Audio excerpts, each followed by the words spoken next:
Some unbelievable things are going on in the world right now, but what we're about to tell you might really shock you. Just when we thought the Walking Dead franchise was finally coming to an end with season 11, it has spawned new spin-offs with Andrew Lincoln returning as Rick Grimes.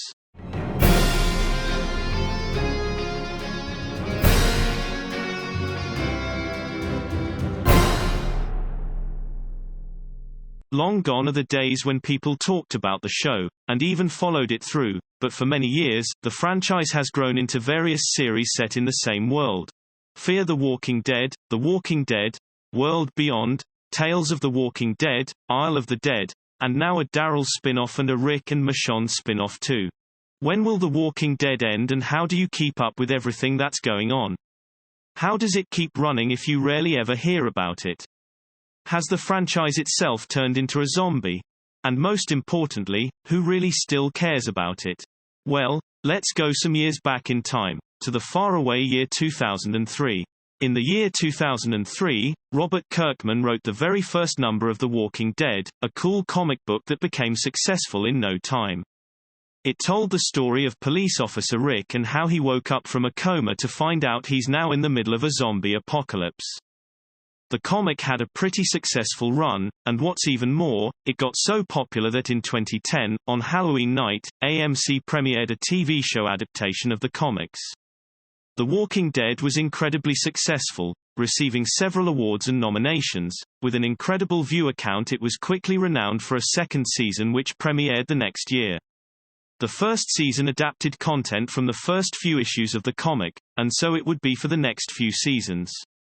Even though some of the most popular characters were created originally for the show, such as Daryl.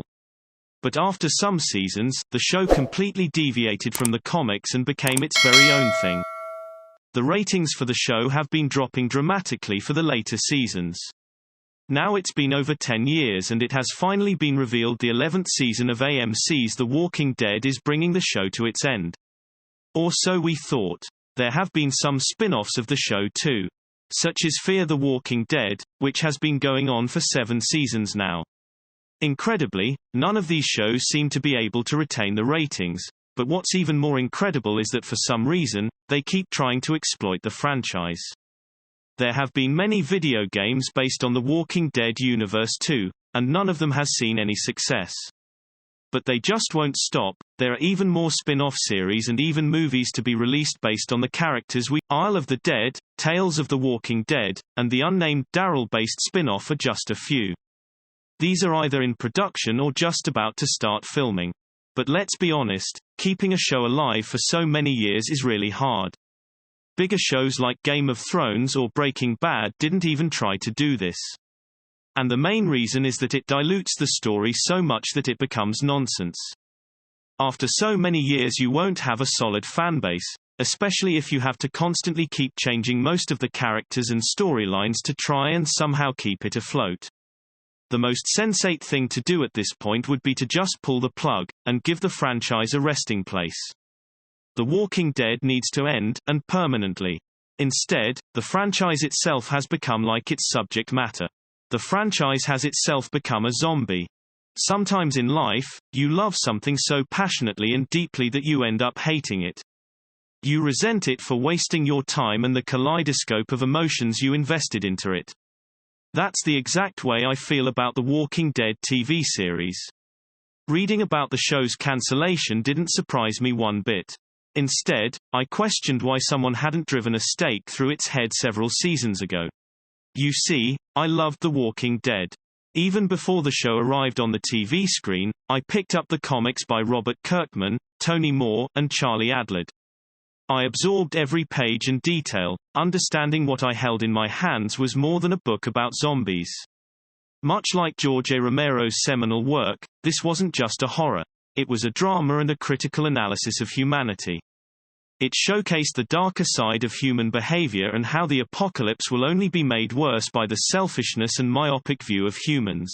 Then, the TV show dropped. And I was in heaven. Even if it deviated from the comics, it captured the core themes and combined them with a stellar cast and mood.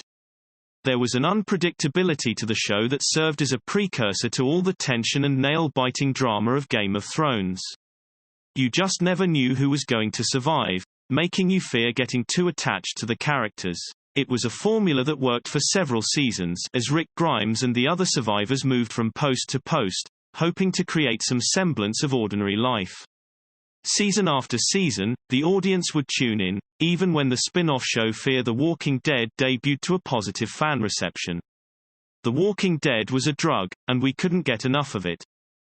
Then, one day, it just sucked. It's difficult to pinpoint where exactly the series started to dwindle, but it rapidly lost its sheen after Negan arrived on the scene. Not because Jeffrey Dean Morgan was terrible as the character, but the character development and writing for everyone else took a nosedive. Suddenly, the characters weren't as beloved as before, and no one really cared who lived or died because the emotional attachment vanished. Yet, The Walking Dead limped on. While its numbers were nowhere near what it used to be, it kept getting renewed by the network. In fact, most people were surprised the comic book series came to an end before the show, because it's usually the other way around. Now, the time to end it has arrived.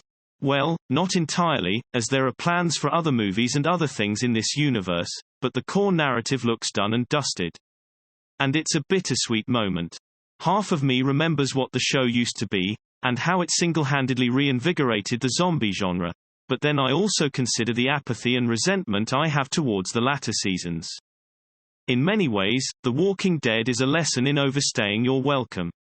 While it might have been held in the same esteem as Breaking Bad and Game of Thrones in the past, it now feels about as exciting as The Apprentice.